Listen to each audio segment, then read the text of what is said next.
Ahora vamos brevemente a señalar otro tema. Vamos a hablar ahora de lo que dice el catecismo sobre la Iglesia.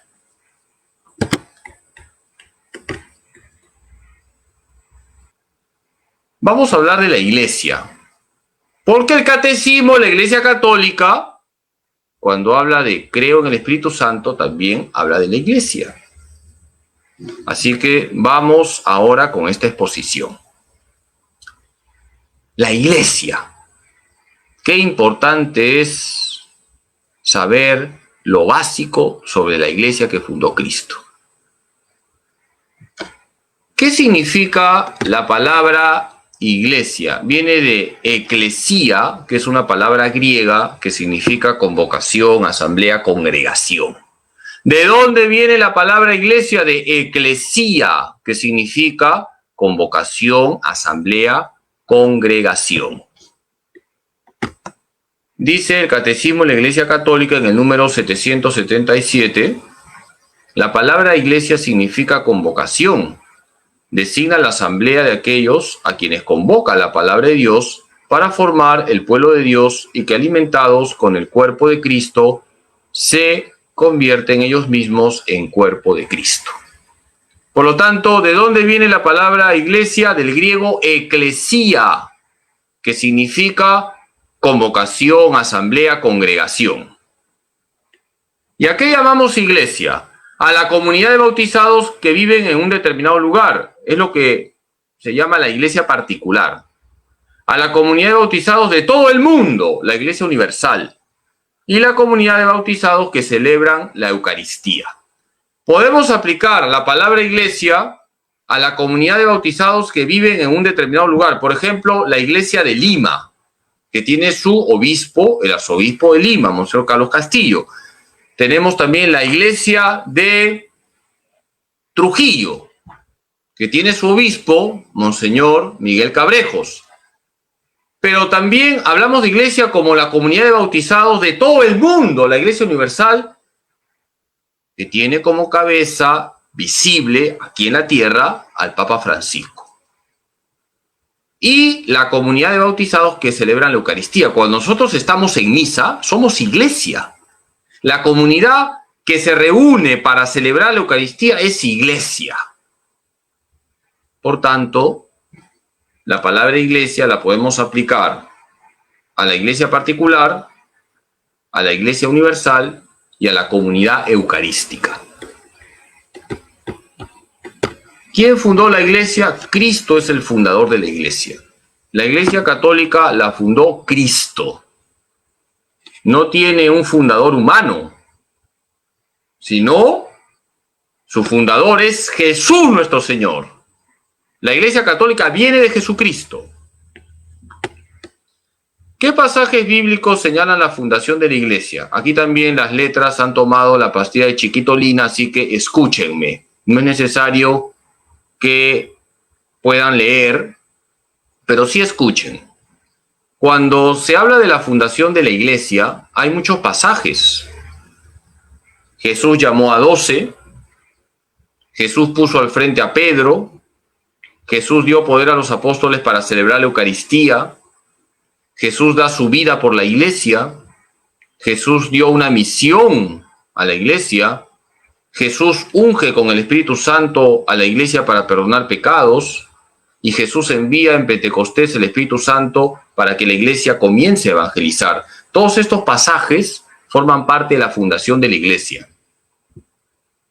No se trata, por lo tanto, de buscar un solo pasaje bíblico cuando se habla de la fundación de la Iglesia. Hay varios pasajes. Jesús llamó a 12, Marcos 3:13. Jesús puso al frente a Pedro, Mateo 16:18. Jesús dio poder a los apóstoles para celebrar la Eucaristía, Lucas 22:19. Jesús le dice a sus apóstoles, hagan esto en conmemoración mía. Es a los apóstoles a quienes les dice. Jesús da su vida por la Iglesia en la cruz. Y la sangre y el agua que salieron del costado de Cristo son signos de los sacramentos. La sangre es signo de la Eucaristía, el agua es signo del bautismo. La iglesia vive de los sacramentos. Jesús dio una misión. Jesús envía a sus apóstoles. La iglesia es comunidad misionera. Bauticen en el nombre del Padre y del Hijo y del Espíritu Santo. Jesús unge con el Espíritu Santo a la iglesia para que la iglesia en nombre de Cristo perdone los pecados. Y en Pentecostés la iglesia es ungida por el Espíritu Santo para evangelizar. Entonces hay muchos pasajes que nos hablan de la fundación de la iglesia. La iglesia viene de Cristo. Dice el Catecismo de la Iglesia Católica en el número 765 que el Señor Jesús dotó a su comunidad de una estructura que permanecerá hasta la plena consumación del reino. Ante todo está la elección de los 12 con Pedro como su cabeza. Los 12 y los otros discípulos participan en la misión de Cristo, en su poder y también en su suerte. Con todos estos actos, Cristo prepara y edifica su iglesia. En síntesis, son varios los pasajes que nos hablan de la institución de la iglesia por parte de Cristo. Ahora, hay imágenes también bíblicas sobre la iglesia. Por ejemplo, imágenes de la vida pastoril, el rebaño, el redil. La iglesia es el rebaño del Señor. Imágenes de agricultura, la iglesia es campo de Dios, es la viña. Nosotros somos los sarmientos que debemos estar unidos a la vid, que es Cristo. Hay imágenes de construcción, la iglesia es la casa de Dios, la iglesia es la Jerusalén del cielo. Hay imágenes de familia, la iglesia es madre, la iglesia es esposa, la iglesia es virgen. Fíjense, la iglesia es madre, la iglesia es esposa, la iglesia es virgen. No se dice que la iglesia sea suegra, por si acaso. La iglesia también es el pueblo de Dios y la iglesia es el cuerpo de Cristo. Fíjense cuántas imágenes bíblicas hay sobre la iglesia. El rebaño, el redil, campo de Dios, la viña, los sarmientos, casa de Dios, Jerusalén del cielo, madre, esposa, virgen, pueblo de Dios, cuerpo de Cristo. Qué riqueza bíblica tenemos para hablar de la iglesia. Y por eso tenemos que darnos cuenta que la iglesia es un misterio. La iglesia es un misterio. En la primera clase que les he dado sobre el catecismo, les dije que el primer misterio es la Trinidad. Es el misterio de los misterios. Junto con el misterio de la Trinidad está el misterio de Jesucristo. Pero la iglesia también es un misterio, porque no podemos explicar perfectamente qué es la iglesia. La iglesia es un misterio. Es el cuerpo de Cristo. Es un misterio que todos estemos conectados y que el bien que tú haces repercute en el bien de toda la iglesia, así como, desgraciadamente, el pecado de un miembro de la iglesia daña a todo el cuerpo. La iglesia es un misterio. ¿Qué características tiene la iglesia? La iglesia es una, santa, católica y apostólica. ¿Por qué la iglesia es una? Cristo fundó una sola iglesia. Hay una sola fe, un solo culto, un solo gobierno. Debemos ser personas de unidad. Hay una sola iglesia. Mateo 16, 18. Tú eres Pedro y sobre esta piedra edificaré mi iglesia. Queridos hermanos, Jesús fundó una sola iglesia. No 800. Jesús quiere que todos formemos parte de su única iglesia. Hay un solo rebaño. Y nosotros debemos ser personas de unidad. No podemos generar división, conflictos, peleas ahí donde estamos. ¿A qué nos lleva a hablar de que la iglesia es una? Que debemos ser personas de unidad. Por eso es importante forjar siempre la unidad ahí donde estamos. El Catecismo de la Iglesia Católica dice: la iglesia es una, tiene un solo Señor, confiesa una sola fe, nace de un solo bautismo, no forma más que un solo cuerpo, vivificado por un solo espíritu, orientado a una única esperanza, a cuyo término se superarán todas las divisiones. Catecismo de la Iglesia Católica número 866. Hay una sola iglesia. Hay que cuidar la unidad. Y por eso es importante que nosotros, con nuestro testimonio, atraigamos a la gente a la única iglesia que fundó Jesús, que es la Iglesia Católica. Por supuesto que hay que hablar, pero primero hay que dar testimonio.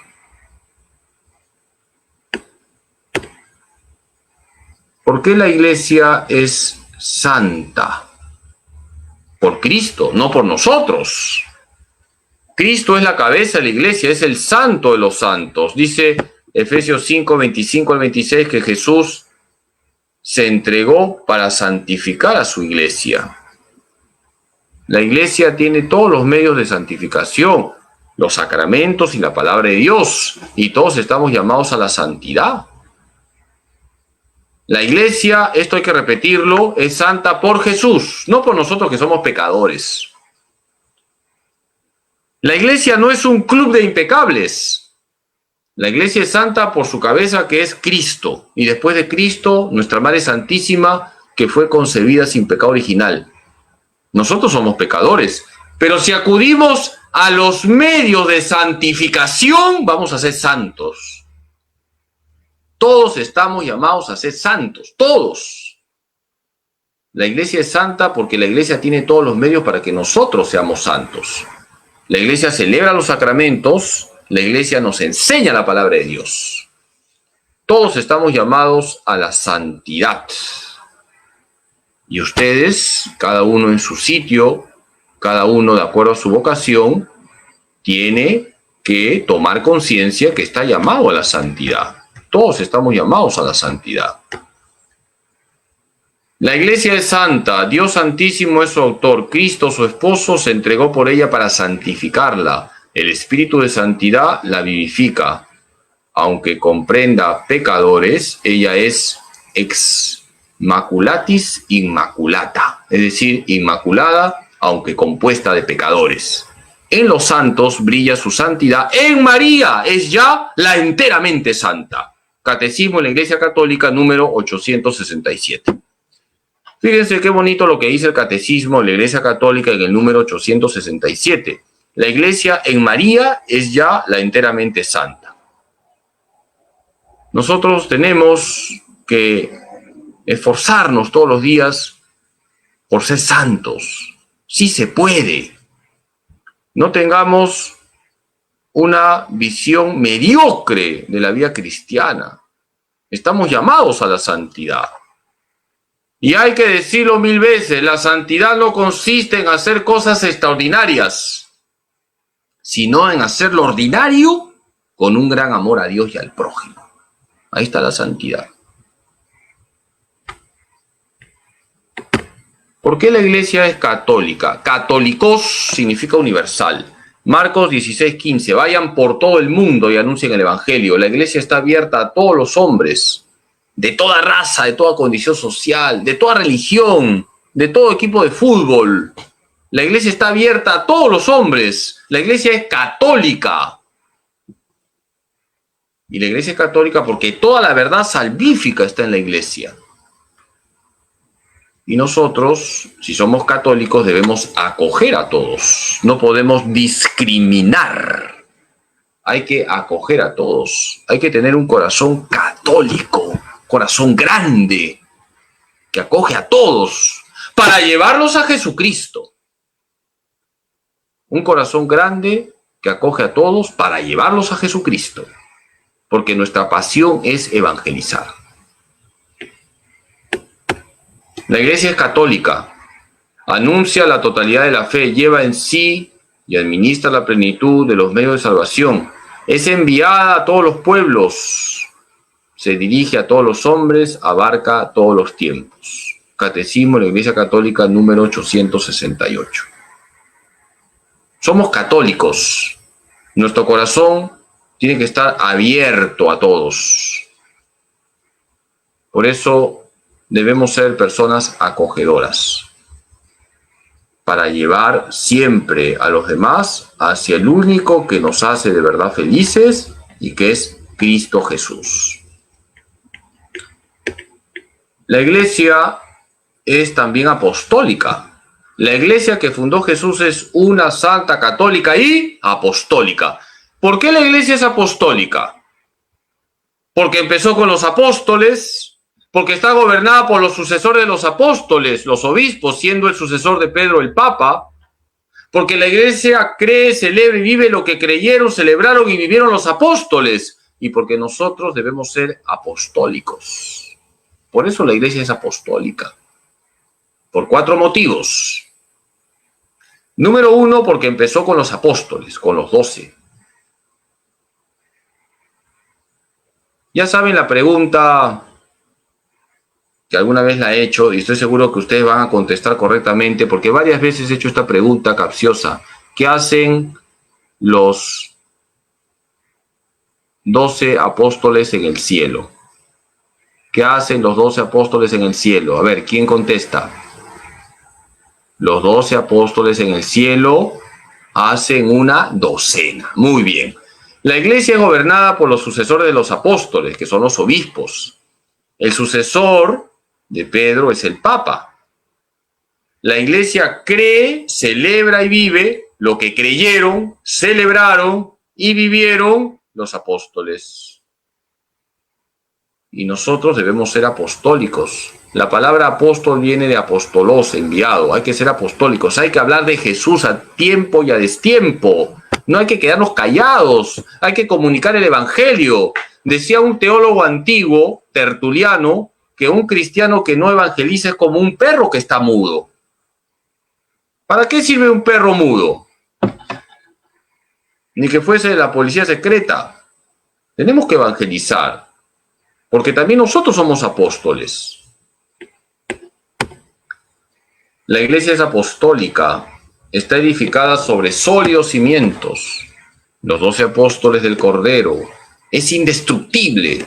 Se mantiene infaliblemente en la verdad.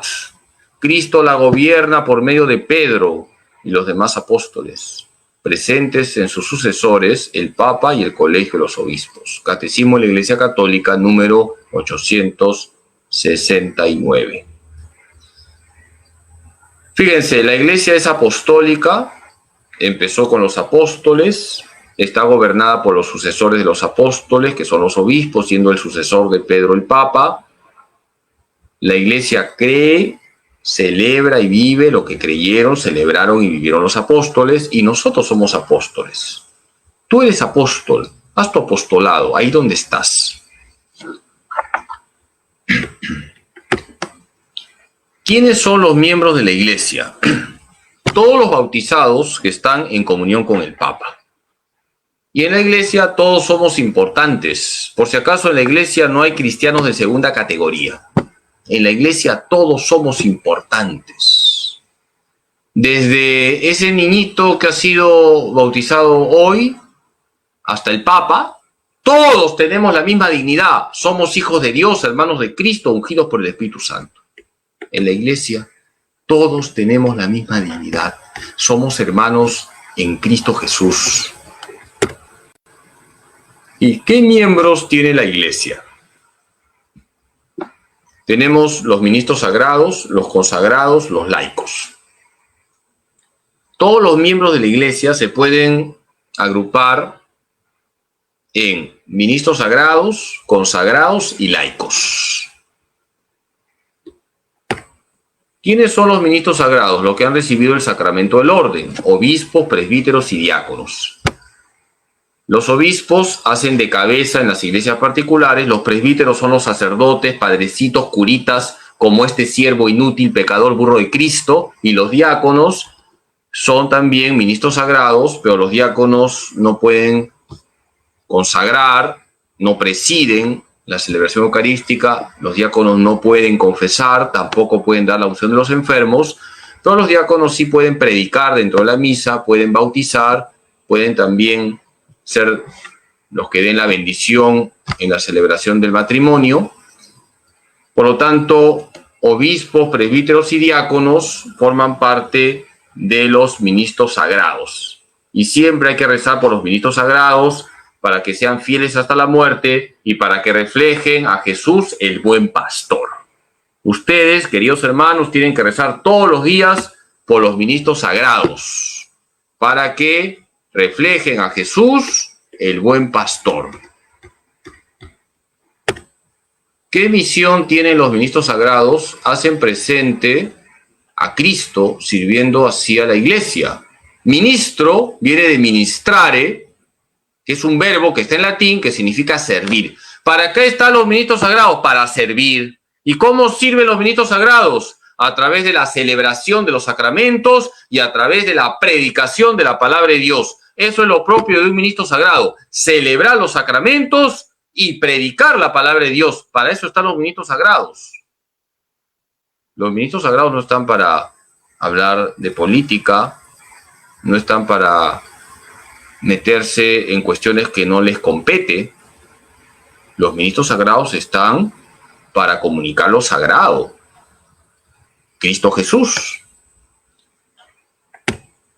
Dice el Catecismo de la Iglesia Católica en el número 939, los obispos, ayudados por los presbíteros, sus colaboradores, y por los diáconos, los obispos tienen la misión de enseñar auténticamente la fe, de celebrar el culto divino, sobre todo la Eucaristía, y de dirigir su iglesia como verdaderos pastores. A su misión pertenece también el cuidado de todas las iglesias con y bajo el Papa, dice el Catecismo de la Iglesia Católica número 939. ¿Quiénes son los consagrados? Aquellos que pertenecen a institutos de vida consagrada, congregaciones religiosas, institutos seculares y sociedades de vida apostólica. Los consagrados pueden ser de congregaciones religiosas, por ejemplo, los capuchinos o los jesuitas, los dominicos, los monfortianos, las franciscanas de la Inmaculada Concepción son congregaciones religiosas. También hay institutos seculares. ¿Qué son los institutos seculares? Los institutos seculares son un estilo de vida consagrada donde, digamos, sus miembros trabajan como laicos, pero son laicos consagrados.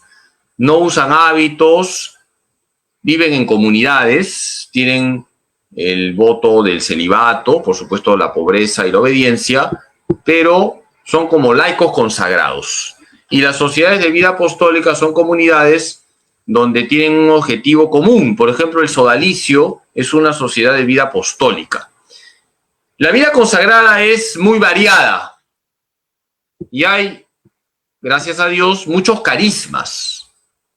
Hay muchas congregaciones religiosas, hay varios institutos seculares, hay varias sociedades de vida apostólica. Es un mundo muy rico y todo ello ha sido suscitado por el Espíritu Santo. Y bueno, pues es complicado a veces identificar una congregación de otra, sobre todo por la cantidad de congregaciones religiosas femeninas que hay. Las hermanitas del pañuelito de Jesús, las hermanitas de la hojotita de San José, las hermanitas del velo de la Virgen María, en fin, tantas congregaciones. No me pregunten cuántas congregaciones religiosas hay, porque me supera. Hay una cantidad innumerable. Bendito sea Dios, porque todo ello viene del Espíritu Santo. Ahora, cuando alguien me pregunta, padre, ¿y esa persona de qué congregación es? Y yo no sé, en broma le digo, es un ORNI. ¿Saben lo que es un ORNI? Objeto religioso no identificado. Así que así salgo del paso. Padre, ¿de qué congregación es? Es un ORNI, objeto religioso no identificado.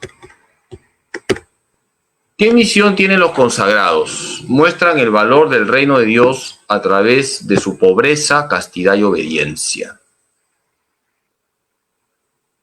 Fíjense, lo propio de los consagrados es mostrar el valor del reino de Dios. Cuando yo veo un consagrado, yo tengo que pensar en el reino de Dios. Ese consagrado, a través de su pobreza, de su castidad y obediencia, me está haciendo recordar que no hay nada más bonito que formar parte del reino de Dios.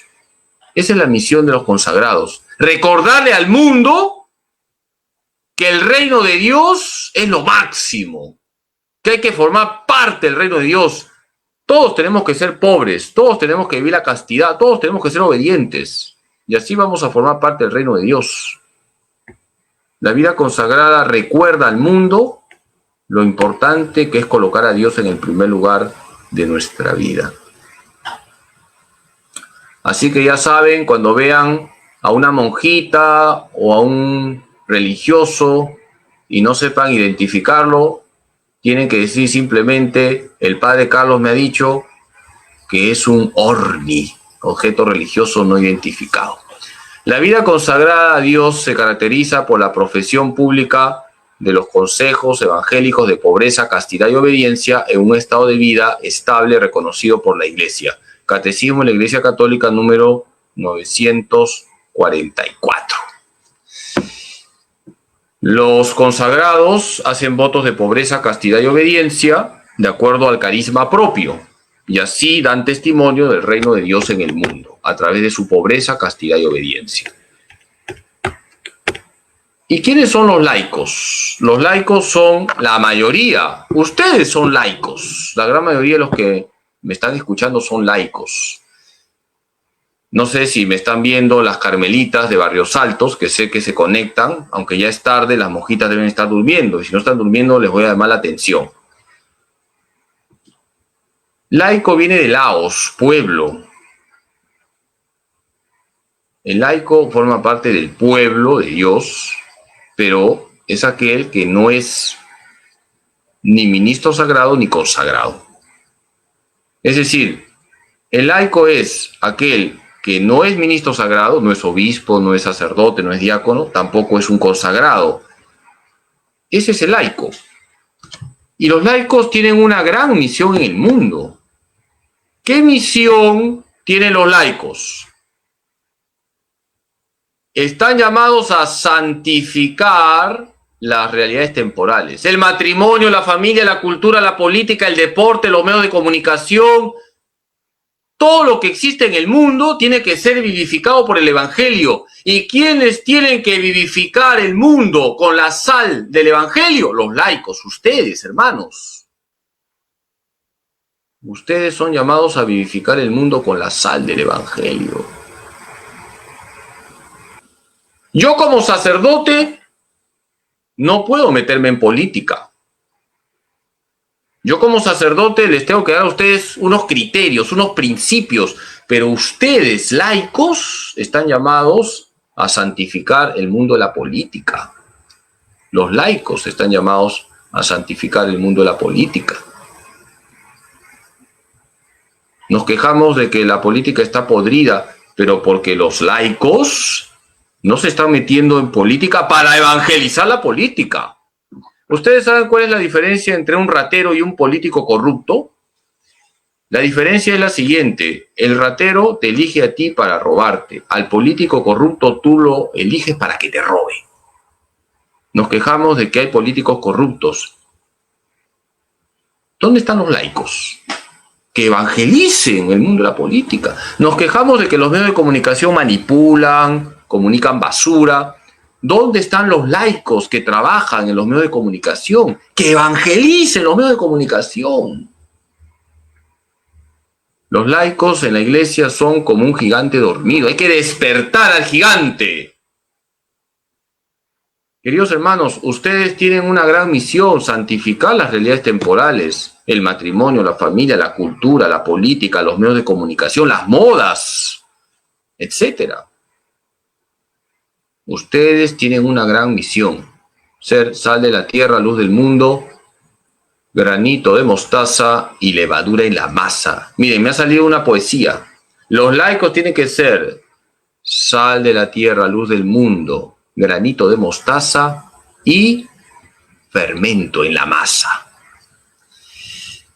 Por eso, ustedes, los laicos, están llamados a asumir su misión de evangelizar las realidades temporales. Dice el Catecismo de la Iglesia Católica en el número 940: Siendo propio del estado de los laicos vivir en medio del mundo y de los negocios temporales, Dios les llama a que, movidos por el espíritu cristiano, ejerzan su apostolado en el mundo a manera de fermento. Ustedes tienen que ser fermento en el mundo, evangelizar el mundo. Hay que comerse el mundo con el evangelio. Ánimo, sí pueden. Y por eso tienen que hacer apostolado. Sé que ustedes lo hacen, pero siempre se puede mejorar. ¿A qué llamamos comunión de los santos? En la iglesia vivimos la comunión de los santos. Es la comunión en las cosas santas, la comunión en la fe, los carismas y la comunión entre los estados de la iglesia. Cuando ustedes dicen en el credo, creo en la comunión de los santos, están diciendo que en la iglesia estamos unidos en las cosas santas, en la fe, en los carismas. Pero también hay una comunión entre los estados de la iglesia. Y entonces, esto nos lleva a hablar de los estados de la iglesia. La iglesia tiene estados: la iglesia celestial, los santos que ven a Dios; la iglesia que se purifica, las almas del purgatorio; y la iglesia peregrina, los bautizados que están vivos. Nosotros, que estamos vivos, somos la iglesia peregrina. Nuestros seres queridos que han partido a la casa del Padre y que se están purificando en el purgatorio, es la iglesia que se purifica. Y aquellos que han llegado al cielo, que ven a Dios, forman parte de la iglesia celestial. Y todos estamos comunicados: la iglesia celestial, la iglesia que se purifica y la iglesia peregrina. Y eso es lo bonito de la iglesia, que hay una comunión entre los estados de la iglesia. Hay una comunicación de bienes espirituales. Los santos interceden por nosotros. Nosotros rezamos por las almas del purgatorio y recibimos las oraciones de los santos. Fíjense, hay una comunicación de bienes. Estamos llamados a vivir la comunión de los santos. ¿En qué consiste la comunión de los santos? En que los santos interceden por nosotros en el cielo, en que nosotros rezamos por las almas del purgatorio y nosotros recibimos las oraciones de los santos. Hay una comunicación de bienes espirituales entre la iglesia celestial, la iglesia que se purifica y la iglesia peregrina. Hay una sola iglesia en tres estados. Nosotros somos iglesia peregrina, pero ¿cuántos de nuestros parientes estarán en la iglesia que se purifica? Hay que rezar por ellos, sobre todo ofrecer la Santa Misa y luego en la misa rezar el rosario. Y también cuántos seres queridos ya estarán en el cielo, intercediendo por nosotros. Qué bonita que es la iglesia, todos estamos comunicados. Dice el Catecismo de la Iglesia Católica en el número 954, hasta que el Señor venga en su esplendor con todos sus ángeles y destruida la muerte, tenga sometido todo, sus discípulos, unos peregrinan en la tierra, otros ya difuntos se purifican, mientras otros están glorificados, contemplando claramente a Dios mismo, uno y trino, tal cual es. Catecismo de la Iglesia Católica, número 954. ¿Qué otras comunidades cristianas no católicas hay? Hemos dicho que Jesús fundó una sola iglesia, la Iglesia Católica. Pero también hay comunidades cristianas no católicas y hay que ser respetuosos con ellos. Tenemos las iglesias ortodoxas que no aceptan la primacía del Papa. Los ortodoxos tienen los sacramentos y también tienen una gran devoción a la Virgen María y a los santos, pero no aceptan la primacía del Papa. Ellos dicen que el Papa es un obispo más. Tenemos las comunidades evangélicas, que hay más divergencias. Por ejemplo, ellos no aceptan a la Virgen María como madre, no creen que es inmaculada, no creen que es siempre virgen. Ellos no aceptan la devoción a los santos, no aceptan el tener imágenes sagradas, no tienen todos los sacramentos. Hay divergencias con las comunidades evangélicas. No debemos nosotros pelearnos con los ortodoxos o con los evangélicos, pero sí es bueno defender nuestra fe. Por eso yo les felicito que estén llevando estas clases de catecismo, porque se están formando para defender su fe. Y defender la fe no significa que le vas a dar un cabezazo a un evangélico en un tema que no estamos de acuerdo y que sale en la conversación. Hay que dialogar, hay que explicar, hay que dar razones de nuestra esperanza, siempre con amabilidad. Es verdad que hay algunos, me he encontrado en mi vida sacerdotal, que son un poco fanáticos, un poco agresivos. Por aquí, por la parroquia, a veces cuando salgo a ver enfermos, en una calle hay un evangélico que siempre que me ve quiere provocarme, ¿ah? ¡Cura! ¡Dame los santos óleos! La última vez, sí, creo que me voy a tener que confesar, dije, cállate, Satanás, porque ya estaba provocando y, bueno, un poco provocando, ¿ah? Siempre que me ve, da 2 veces, cura, dame los santos óleos.